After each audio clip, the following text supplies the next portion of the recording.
पे हमारा नाश्ता वगैरह हो गया है और बर्तन है वॉश करने के लिए।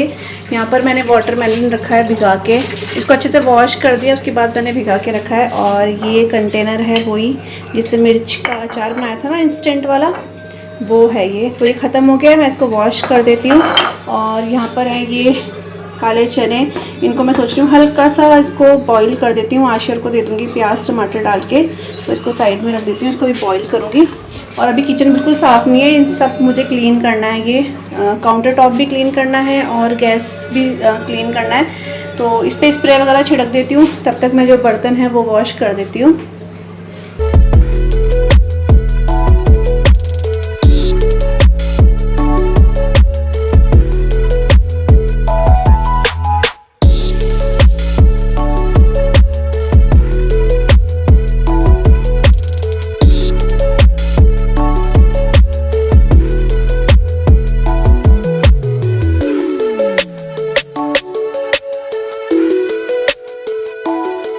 तो यहाँ पर अभी मैं जो है वो गैस स्टोव को क्लीन कर रही हूँ। और पहले मैंने सोच रहा था कि मतलब मैं स्प्रे करके फिर जो बर्तन है वो वॉश कर लूँगी, लेकिन अभी जो इसके बर्नर हैं गैस वगैरह ये सब ठंडा हो चुका है, क्योंकि इसको मुझे नाश्ता बनाए हुए हो चुके थे 15 से 20 मिनट, तो ये अच्छे से ठंडा था।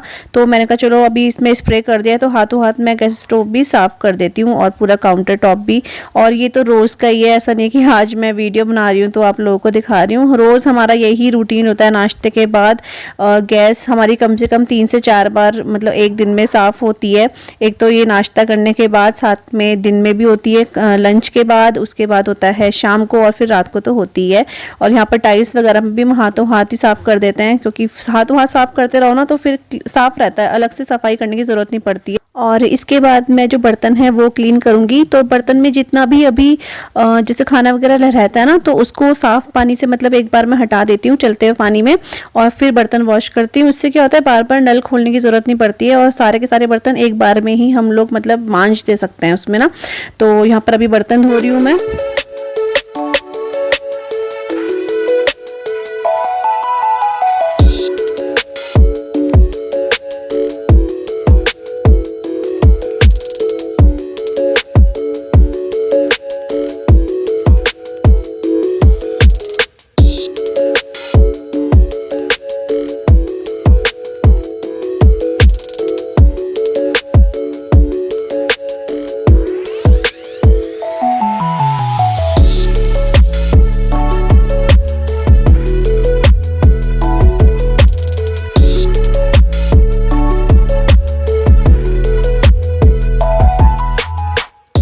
और बर्तन धुल जाने के बाद मैं यहाँ पर अच्छे से सिंक जो है वो क्लीन करूँगी। और सिंक हम मतलब हर बार जितने बार बर्तन वॉश करते हैं उतनी बार अच्छे से क्लीन करते हैं। और जो वैसा वाला क्लीन होता है ना, जो मम्मी ब्लीचिंग पाउडर से करती है वो मम्मी ही करती है, और वो हम लोग 15-20 दिन में एक बार करते हैं, बार बार नहीं करते हैं। बाकी विम बार जो होता है उसी से मैं क्लीन कर देती हूँ।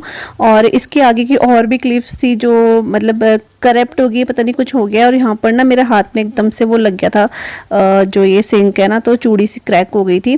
तो यहाँ पर अच्छे से विम बार से मैं इसको साफ़ कर दूँगी। और हमारा जो ये पत्थर का है ना, इसमें क्या होता है कि पीलापन बहुत जल्दी बैठता है, क्योंकि खाना वगैरह रहता है, ऊपर से वाइट कलर का है इसलिए। लेकिन हम इसे काफ़ी अच्छे से क्लीन कर देते हैं। और मम्मी तो मतलब इसको ब्लीचिंग पाउडर से करती है, तो तब उस टाइम तो ये बहुत ही चमक जाता है। लेकिन ये होता है ब्लीचिंग पाउडर हम हर बार यूज़ नहीं कर सकते, 15 से 20 दिन में एक बार मम्मी करती है, वो भी मैं नहीं करती हूँ, क्योंकि मम्मी बोलती है मैं अपने आप करूँगी उसको। तो वहाँ पर बस सिंक वगैरह क्लीन हो गया। मैं आ चुकी हूँ अपने रूम में। और यहाँ पर कुछ कपड़े थे, कुछ तो नहीं है, काफ़ी कपड़े हैं। बहुत से इसमें फोल्ड थे और बहुत से ऐसे थे जो मुझे फोल्ड करने थे, क्योंकि बाहर से लाके ऐसे रख दिए थे मैंने। और 1 से 2 दिन के कपड़े, कभी कभी मन नहीं करता है फोल्ड करने का। तो अभी मैं बिल्कुल फ्री थी, तो मैं इसको फोल्ड करके इनकी जगह पे इनको रख दूंगी। और क्या होता है ना, सर्दियों में मैं सोच रही थी सर्दियों में इतने कपड़े होते हैं, चलो गर्मियों में आएंगी तो कपड़े कम हो जाएंगे, लेकिन मेरा ये सोचना बिल्कुल गलत था। सर्दियों के कपड़े तो होते ही बहुत हैं, लेकिन जब हम गर्मियों के टाइम पर भी अलमारियाँ ऐसे भरी हुई रहती हैं इन कपड़ों से, और जब पहनने का टाइम आता है ना तो ऐसा लगता है कि कपड़े ही नहीं है। और वैसे अलमारियाँ देखो तो ऐसे भरी हुई रहती हैं। तो अभी आप कपड़े देख सकते हो कितने कपड़े इकट्ठे हो रखे हैं यहाँ पे।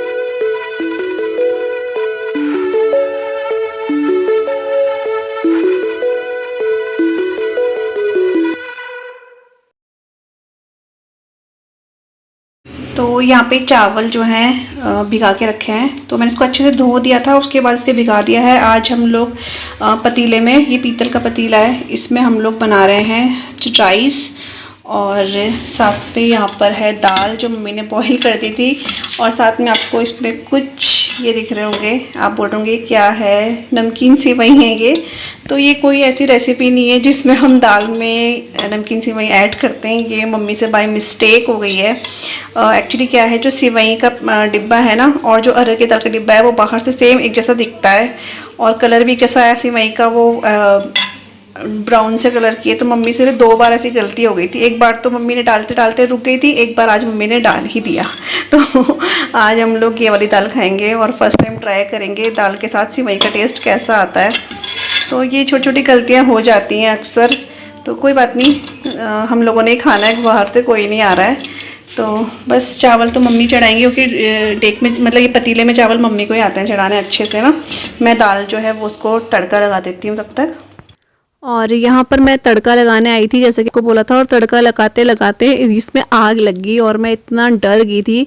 और ऐसा नहीं है मैं पहली बार दाल में या किसी चीज़ में तड़का लगा रही हूँ, मैं हमेशा लगाती हूँ, इसी कड़छी में लगाती हूँ। लेकिन पता नहीं इसमें आज क्या हुआ, सीधा हींग डालते ही इसमें आग पकड़ ली, और अभी आग बुझ गई थी मेरे फूंक मारने से, तो मुझे लगा फूंक मारने से बुझ गई है ये। मैंने दोबारा गैस ऑन करी तो दोबारा से इसने आग पकड़ ली, और मैं क्या कर रही हूँ ना, मेरे ध्यान में बिल्कुल नहीं आया। मुझे लगा मैं इसको मतलब मैनेज कर लूँगी, तो ना मैंने मम्मी को बोला ना हस्बैंड को बोला, मैं इसमें फूंक मार रही हूँ।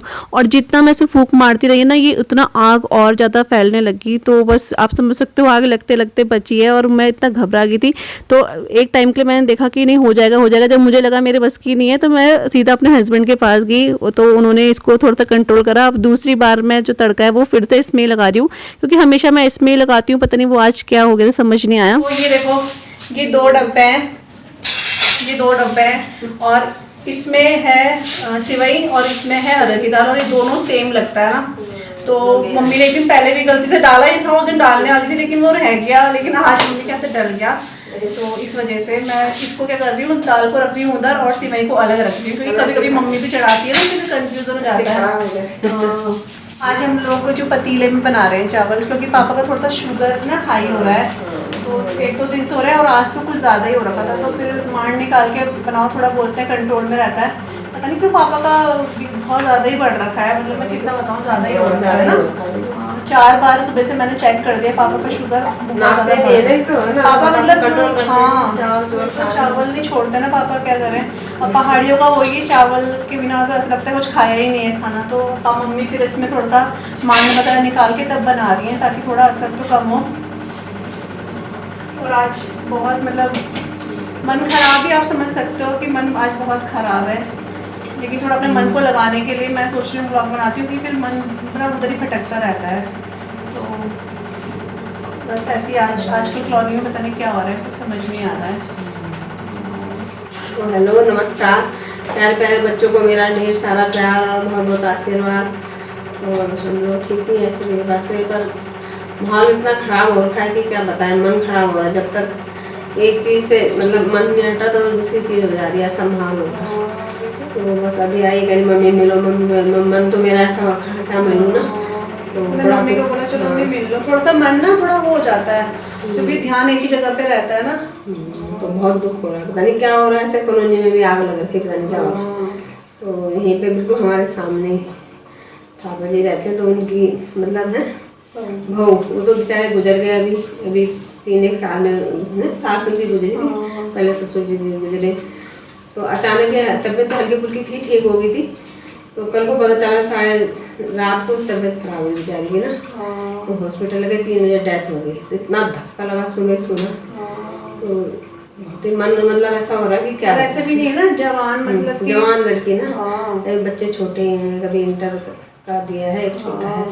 तो बस सुबह सुन के वहीं से आई, मैं 8:30 बजे निकल गई थी। तो मन इतना खराब हो रहा है, व्यथित हो रहा है कि क्या बताएं ना। बहुत ही ऐसी दुर्घटना हो रही है, घर हैं बुढ़े लोग पड़े हैं, पर जवान जा रहे हैं। तब बुरा लगता है। उन्होंने भी ऐसा कुछ देखा नहीं, बच्चे भी छोटे हैं, अभी मतलब कॉलेज ही कर रहे हैं, स्कूल में ही है मेरे ख्याल से। हमारे घर के बहुत सामने वाला घर है, क्या बल्कि हमारे परिवार जैसे संपर्क है, बहुत प्रेम भाव है हम लोगों पे। उन लोगों से हमने जमीन ले रखी है ना, जो उनके सास ससुर हैं, तो उनसे जमीन ले रखी थी। तो बहुत हमारा बड़ा आपस में प्रेम है ना। अभी मैं मिल के भी आई थी बीच में, उसकी तबीयत में पता नहीं चला तो मैंने कहा मधु तुझे क्या हो गया ना। फिर थोड़ा सा मन हल्का हो जाता है। अभी एक ही चीज़ में बैठे रहो फिर वही ध्यान आता है, तो मैंने कहा अगर मैं ब्लॉग्स ऐसा नहीं कि मैं अपना डेली का ही दिखा रही हूँ, इसमें कोई वो भी नहीं है। और मुझे ये रहता है कि फिर एक ही जगह पे ध्यान रहता है, वही सोचते रहो। मेरा मम्मी चली गई थी, ये भी चले गए थे, पापा चले गए थे उधर, फिर मैं घर में अकेली थी। मुझे ध्यान में फिर क्योंकि भाभी से बहुत अच्छी बातचीत थी तो ध्यान में वही रहता है। तो मैंने कहा मैं अपना ब्लॉग बनाती हूँ, थोड़ा सा मेरा ध्यान बटेगा, नहीं तो फिर वही सोचते रहो। बहुत बुरा तो लगता ही है, लेकिन वही है ना। हमारे सामने शादी हुई, सब कुछ हुआ ना, देखा बच्चा विश्वास नहीं हो रहा, तो बहुत बुरा हुआ ना। बच्चे छोड़ के घर में कोई नहीं, लेडीज तो मतलब औरत तो जी लेती है, आदमी का काटना मुश्किल आता है, घर ऐसा लग रहा खाने को ना। तो बहुत नई नई चीजें देखो, तो जहाँ पे देखो ऐसी दुर्घटनाएं हो रही, तो मतलब तब होता है कि संसार कुछ नहीं है ना, खाली मोह माया बांध के है कुछ नहीं। इंसान क्या क्या सोचता है। अभी तो बेचारी अपने सासू की खूब सेवा करी उसने, वो भी चले गए। चलो अब होता कि थोड़ा संभल रहे कि चलो है ना, अपने दिन थे उनके खाने पीने के, तो अचानक तो क्या है तो किसी के हाथ में नहीं है, जीना मरना किसी के हाथ में नहीं है। ऐसी चीजें सामने सामने देखो तो ये कि जवान लड़की तो बहुत दुख हुआ। तो वहीं से आए, नहाए धोए, अभी बस दाल चढ़ाई, कपड़े धो रही थी, दाल चढ़ाई, बस दाल का चढ़ाई थी ना। और अभी टाइम हो चुका है शाम का और मैं लगा रही हूँ पर्दे। तो ये पर्दे वही हैं जो मम्मी ने वॉश करे थे ना अभी इससे एक दिन पहले, तो इनको मैं नीचे लेकर आ गई हूँ और मैं इनको लगा रही हूँ। और हमारे ना घर के ये दो दरवाजे, एक तो ये वाला दरवाज़ा और एक जो किचन वाला दरवाज़ा है ना, इन दोनों दरवाज़ों के पर्दे बहुत जल्दी गंदे होते हैं, क्योंकि इधर से आना जाना, फिर बच्चे भी हाथ वगैरह लगाते हैं तो ये गंदे हो ही जाते हैं। तो ये दो मेन हैं जो बहुत जल्दी गंदे होते हैं, बाकी तो साइड में ही रहते हैं तो इतना गंदे नहीं होते हैं। तो बस इनको लेकर आ गई हूँ मैं, और धोने के बाद इनकी शाइनिंग तो डबल हो गई है। होता ही है कोई भी हम कपड़ा धोएं तो वो चमक ही जाता है। तो अब ये अच्छे से क्लीन हो गए हैं, तो मैं सोचा चलो मैं लगा ही देती हूँ इनको।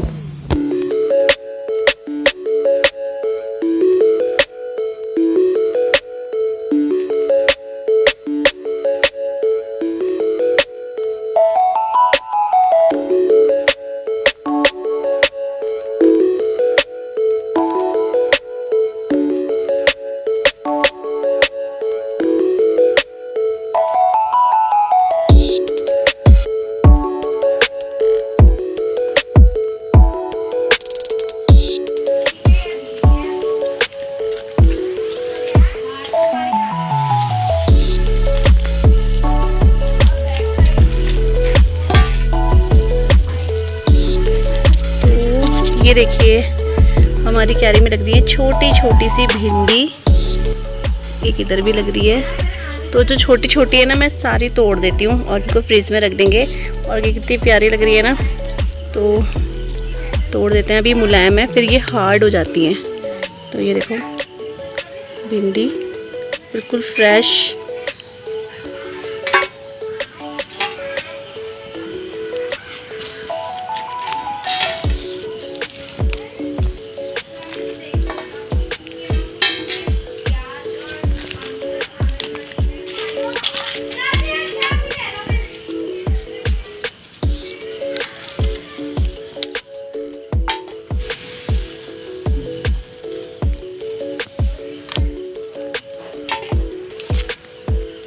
और ये वाली देखो कितनी बड़ी हो गई है।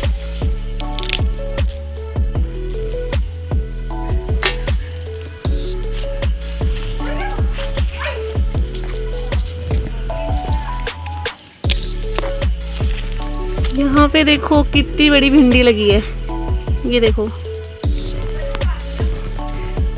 तो इनको तोड़ देती हूँ, देखते हैं पकी हुई हैं कैसी हैं। ओ ये तो पक गई है, ये भी पक गई है। तो दोनों भिंडियाँ ख़राब हो गई हैं। यहाँ पर दिख रही हैं मुझे दो भिंडियाँ।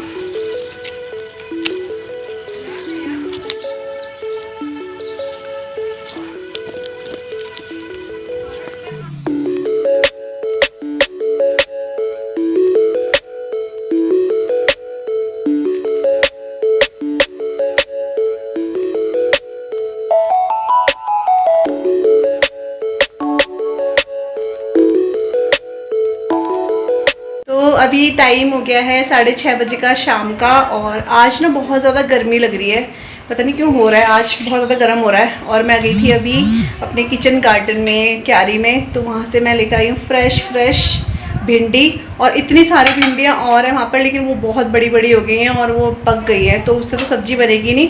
सब्ज़ी तो खैर इससे भी नहीं बनेगी, लेकिन ये है कि अगर थोड़ा थोड़ा तोड़ के ना इसको फ्रिज में स्टोर करके रख दो, तो जैसे 2-4 दिन में जो थोड़ी छोटी छोटी हो रही है ना, वो भी बड़ी हो जाएंगी, तो फिर एक साथ क्या करेंगे, हम सब्ज़ी बना सकते हैं इसमें आलू वगैरह डाल के, और घर की तो बहुत फ्रेश होती है। और इससे क्या हो गया ना, जिसके रोए होते हैं ना, खुजली हो रही है, क्योंकि वो बिल्कुल फ्रेश भिंडी है ना, तो जो फ्रेश भिंडी होती है उसमें छोटे छोटे रोए से होते हैं, तो वो हाथ में चुभ गया है, तो खुजली हो रही है।